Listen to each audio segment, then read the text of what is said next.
One stop, যেটা নন compliance থানা ঘোষণা করেছে কিন্তু মনে থাকে, যে থানার কোনো সদস্য মিলে কোনো কমপ্লেন থাকবে না, যারা সেবা নিতে যাবে তাদের জন্য 24 ঘন্টা সেবা দরজা খোলা থাকবে। আমি সহ আমার অন্যান্য অফিসাররা আপনাদের জন্য 24 ঘন্টা সেবা দেবে। এই সব কার্যক্রম করে আমরা এই থানাকে বিএনপির শ্রেষ্ঠ থানা হিসেবে নির্বাচিত করেছি। আমি সেই থানার অফিসার হিসেবে পুরস্কার গত কয়েকদিন আগে আইজিপি মহোদয় নিকট থেকে গ্রহণ করেছি। আমরা মাদকের দিকে কাজ করে যাচ্ছি। এই কল্যাণপুর একটি বস্তি আছে, আমি মনে করি এই মিরপুরের সবচেয়ে ভয়াবহ জায়গাটা হলো আমরা 11 নম্বর ওয়ার্ড। আমি খুবই কষ্ট করে যাচ্ছি, বিভিন্ন প্ল্যান করছি, সকল প্ল্যান ভেস্তে যাচ্ছে।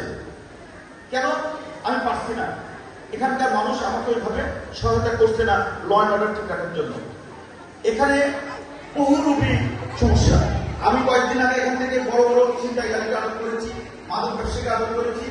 আমি সহায়তা চাই, এই কল্যাণপুরবাসীর কাছে আমি সহায়তা চাই।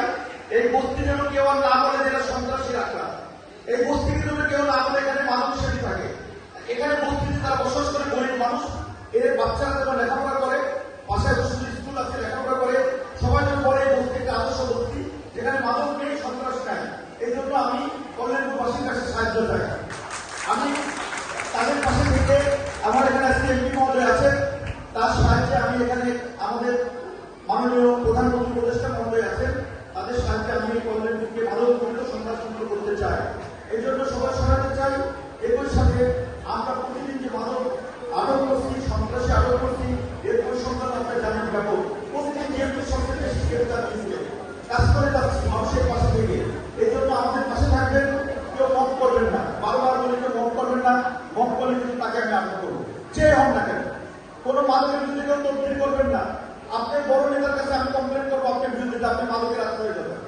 যদি কোনো সন্ত্রাসী যদি আপনি তদবির করলে কিন্তু আমি আপনার বড় নেতার কাছে কমপ্লেন করবো যে আপনার সন্ত্রাসী আত্ম হয়ে যাবেন। সর্বশেষ আমার পাশে থাকবেন, আমি আপনাদের ভাই। আমি এখানে সেবা দিতে এসেছি, অফিসার ইনচার্জ হিসেবে এখানে আসি নাই, আসছি জনগণের সেবা দিতে। এটা যদি দিতে পারি, পাশে থাকবেন। এই আহ্বান রেখে আমাদের পুলিশের পক্ষ থেকে পুলিশকে পাশে থাকবেন, ভালোবাসবেন, পুলিশকে সহায়তা করবেন, আশীর্বাদ ব্যক্ত করবেন।